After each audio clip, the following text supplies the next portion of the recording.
You know, it's funny, I didn't think Species sequels got theatrical releases. That's weird.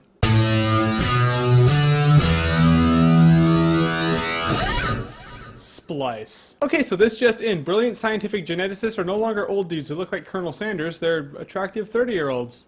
And one of them can act. Okay, so Splice is the story of these two scientists who do this really hush-hush experiment of creating a life by splicing together the DNA of a few different species, human included. And the little she-mutant named Dren ages really fast, like Brundlefly's kid or some shit, and goes from looking like a mouser from Ninja Turtles to looking like a model with kangaroo feet in about a month's time, give or take. So in our recent days of scientific breakthroughs, you know, the whole artificially creating biological life thing, I was looking forward to Splice. But chalk went up to wasted potential. At a point in the movie, I realized that Splice is what happens when a scientific movie is written by a high school student. Like, take an interesting premise and surround it with two main characters who flip-flop their nature. Like, one minute this person loves Dren and the other one hates her, and the next minute this person loves Dren and the other one who used to love Dren now hates her, and rinse and repeat that unbelievable flip-flop bullshit throughout. And top it off with scenes that are supposed to be shocking, but you end up laughing. You're not supposed to laugh, but you laugh because it's just ludicrous. And you just know the director was all like, I'm gonna make a movie that makes people question where animalistic nature ends and human nature begins. I'm gonna blur the lines. No, dude, you blurred the lines between comedy and horror. That's what you did. Which I guess is talent. Now, Adrien Brody, he's a solid actor. I got nothing bad to say about the guy. I mean, he was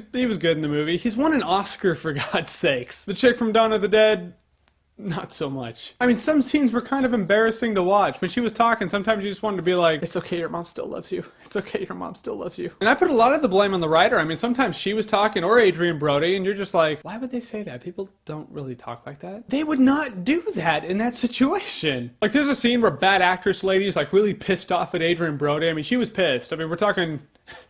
She wasn't messing around. This was pissed. And then 5 minutes later, she's fine, and they're working together again. And this wasn't like, I'll be fine in 5 minutes pissed. Shit was real. But no. And it's that kind of unrealistic shit that makes the movie forgettable as hell. I ultimately left this movie with the same feeling I had after I watched the movie Hollow Man. Remember Hollow Man? When you were gonna watch Hollow Man, you're like, yeah, it's a movie about an invisible guy who loses his mind. That's awesome. But it turned out to be I Know What You Did in the Lab last summer.